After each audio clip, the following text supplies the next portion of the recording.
Hello P4 students, we hope you all are doing good. So in today's video, we will update you on how all of our leaves have progressed and the final activity you will need to do. Note, this experiment can be submitted after you come back to school. These leaves have been soaking for about 4 weeks now, and as you can see, some of them have still got some pulp attached to them. However, this is fine and they still can be used. Here are the leaves after they have been finally soaked, brushed, washed and dried. So now in this part of the video, we will show you different techniques on how to paint them. Okay, so this is the first technique, which is painting straight onto the leaf. You will have to keep pulling the leaf off the paper, otherwise the leaf will stick to the paper. If the leaf sticks to the paper, you can cut around the leaf to make it thick and the paint to be opaque. If you don't stick it to the paper, the paint will be very see-through.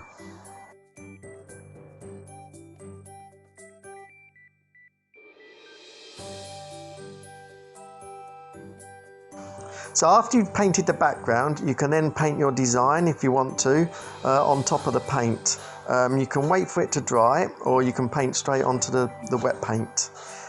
As you can see, after we'd finished the painting, we then laminated it so it would be safe from getting wet and damaged.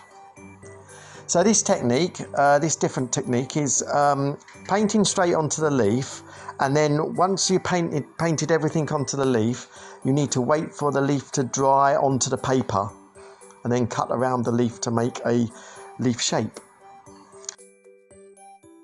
So this is an example of how Din did it. I think he soaked his or painted over the leaf with one colour.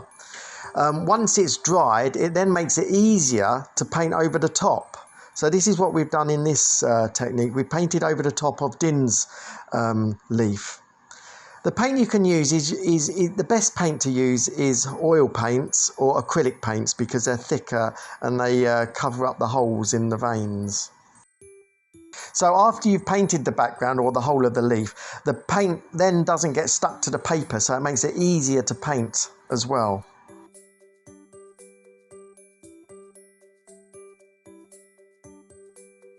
So as you can see on this example, once it's finished, the colours really pop out and are very bright. This example is one that Nodchan did. We're not sure what paint he used. Maybe you could ask him and he can give you some advice. And here are some examples of Din's leaves where we think he just used the one colour to go over.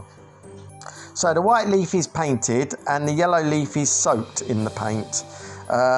These leaves have been broken, so they've been stuck with PVA glue. Okay, we hope you enjoyed our little experiment and that you've learnt more about leaves. If you have any questions, please speak to us or ask your friends. I'm sure they've got lots and lots of tips. Have fun, stay safe, bye.